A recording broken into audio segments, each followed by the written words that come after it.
चालूच राहणार आहे. पण सध्या राज्याचे मंत्री छगन भुजबळ बोलतायत. थेट जाऊयात. आपल्या राज्य सरकारनं पहिल्यांदा एक अध्यादेश आपण काढला. त्या अध्यादेशाची मुदत खरं म्हणजे आज संपली आहे, तो संपणार. आणि त्या अध्यादेशामध्ये आपण काय म्हटलं होतं की सुप्रीम कोर्टानं ओबीसीचं आरक्षण जे रोखलेलं आहे त्याच्यामध्ये त्याने ट्रिपल टेस्ट सांगितली. तर त्या अध्यादेशामध्ये आपण त्या गोष्टीचा उहापोह केला. म्हणजे एक म्हणजे त्याने सांगितलं की शेड्यूल ट्राईब, शेड्यूल कास्ट यांना त्यांच्या संख्येच्या प्रमाणात द्या आरक्षण. त्याच्यानंतर ओबीसींना द्या, परंतु एकूण आरक्षण 50% वरती जाता कामा नये. त्याच्यामुळे ओबीसींना काही ठिकाणी 0 मिळणार, काही ठिकाणी 27% मिळणार. तर आम्ही त्याच्या प्रावधान तसं केलं. आणि मग तिसरं फक्त एकच राहिलं होतं की इम्पेरिकल डाटा.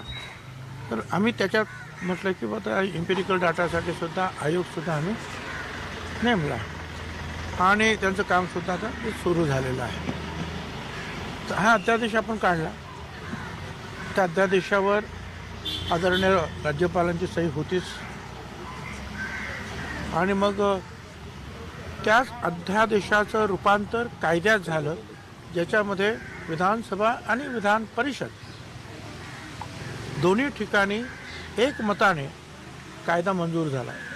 त्याच्यामध्ये भाजपसहित सगळ्यांनी त्या कायद्याला संमती दिली.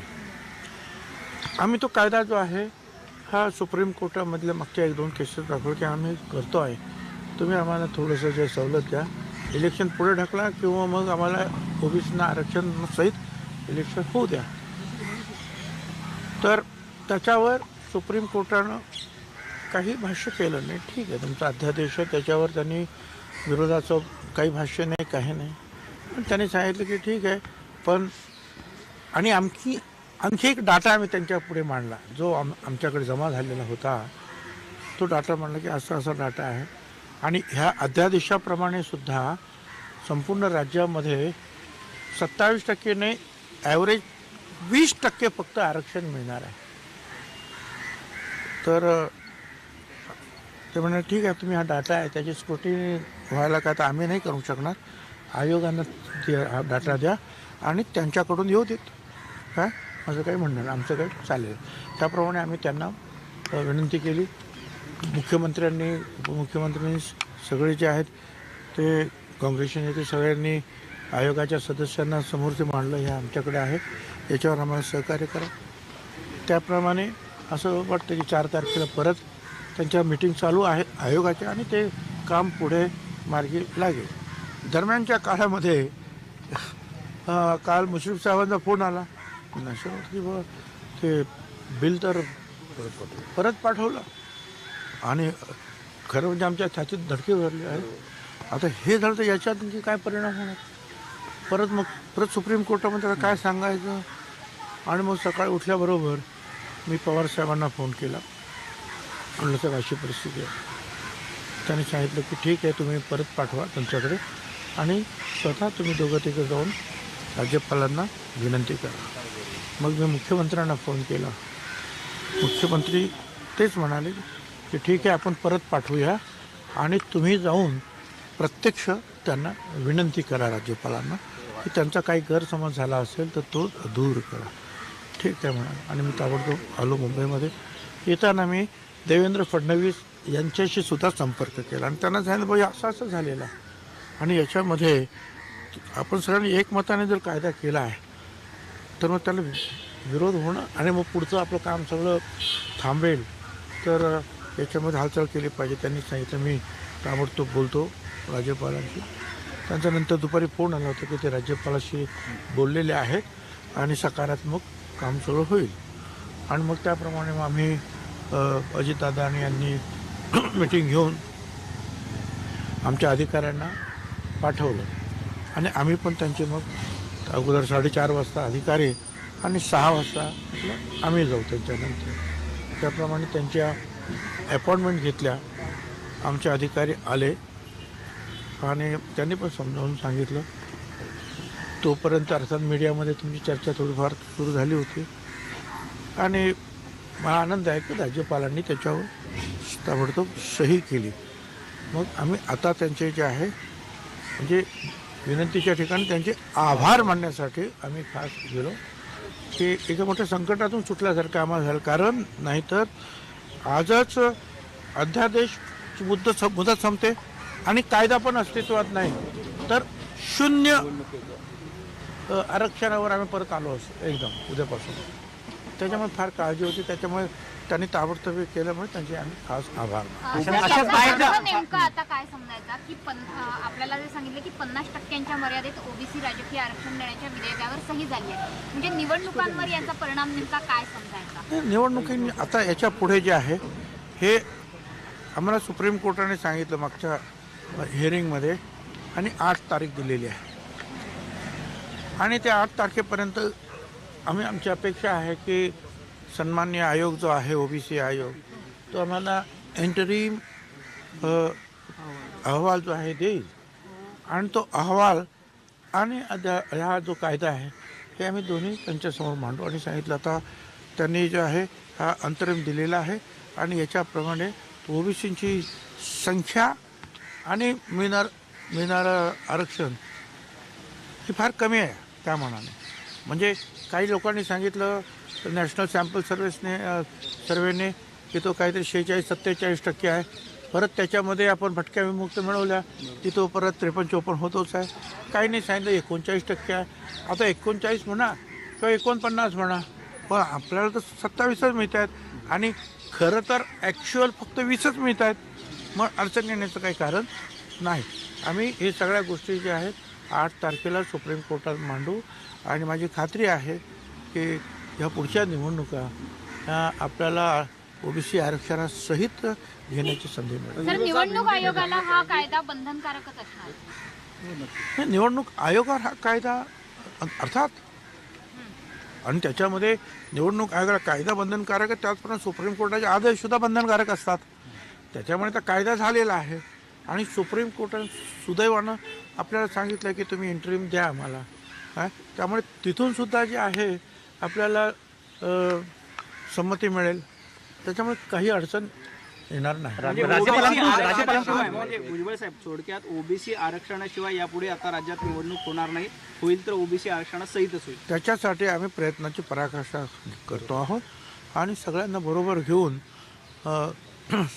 जे काही अडथळे आहेत ते अडथळे आम्ही दूर करतो.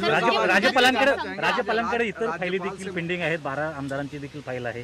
त्या संदर्भात देखील सकारात्मक दिसते. त्या संदर्भामध्ये आता असं आहे की आमचं म्हणणं की ठीक आहे, 12 आमदारांच्या फायली राज्यपाल महोदयांकडे आहेत. 12 आमदार जे आहेत तिकडे विधानसभेच्या बाहेर आहेत. आमचं म्हणणं आहे की हे ठीक आहे, हे विधानसभेतलं आहे, परंतु त्याचा आणि ओबीसीचा संबंध जो आहे हा जोडता कामा नये. कारण ओबीसीसाठी सगळेच लढत आहेत आणि ह्या तुमच्या ह्या ज्या अडचणी म्हणा किंवा भांडण म्हणा त्याचा ओबीसीच्या आरक्षणावर परिणाम होण्याचं काही कारण नाही. कारण त्यांनी काय केलेलं, त्यांना त्यांचं आरक्षण द्या, बाकी हे चालेल. आता ह्या बाबतीमध्ये सुद्धा काही दिवसामध्ये हे सगळे बसतील एकत्रित आमचे मुख्यमंत्री, उपमुख्यमंत्री, काँग्रेसचे लीडर सगळे आणि निश्चितपणे काहीतरी मार्ग काढण्याचा प्रयत्न होईल. भुजबल साहब, आज आप राजभवन में राज्यपाल से मिलने गए थे ओबीसी आरक्षण को लेकर, क्या मांग रखी आप लोगों ने? क्योंकि बीएमसी के चुनाव को लेकर नोटिफिकेशन भी जारी हो गया है वार्ड का संरक्षण. आज के तारीख में जो है ओबीसी का आरक्षण नहीं है और पिछले जो कुछ इलेक्शंस हुए हैं वो ओबीसी के आरक्षण के सिवा हो गए और यही बात अगर ऐसी चली आगे तो सारी जो संस्था है, मतलब मुंबई म्यूनसिपल कॉरपोरेशन हो, पूना हो, नासिक हो या जिला बोर्ड जो है वो है, पंचायत राज, सब जगह आरक्षण खत्म है आज. तो इसके लिए हमने जो है एक अध्यादेश और जिसको फिर कानून में उसको रूपांतरित किया, जो है एक मत से सारे लोगों ने जो है कोई अपोज या विरोध नहीं किया है. तो सुप्रीम कोर्ट जो है एम्पेरिकल डाटा ट्रिपल टेस्ट में से 2 टेस्ट तो हमने पूरे किए हैं और आयोग की निर्मित हुई है और एम्पेरिकल डाटा तो हमने सुप्रीम कोर्ट ने हमको कहा है कि तुम इंटरिम भी डाटा अगर ये आयोग से जो है मान्यता लेते हैं, अहवाल आता है तो आगे जा सकते हैं। तो और बीच में जो है फिर आज ये जो है ये अध्यादेश जो पहला निकला था ओबीसी के बारे में, तो आज ही ख़त्म होता है। और आज अगर कानून जो बना है उसके ऊपर सिग्नेचर नहीं होता है तो ना तो अध्यादेश है ना तो नया कानून है। तो इसका मतलब कल से जो है बिल्कुल जीरो पर कोई आशा नहीं। तो इसलिए हमने जो है सुबह से काम पर लगे थे। पवार साहब से बात हुई, मुख्यमंत्री से बात हुई, उप मुख्यमंत्री से बात हुई, सबसे बात हुई और सभी ने कहा कि राज्यपाल महोदय से जाकर आप विनती करें और उनको अगर कुछ उनको एक समझ में कुछ समझाने की कोशिश करो, अगर कुछ उनकी शंकाएं हैं तो उनको दूर करो।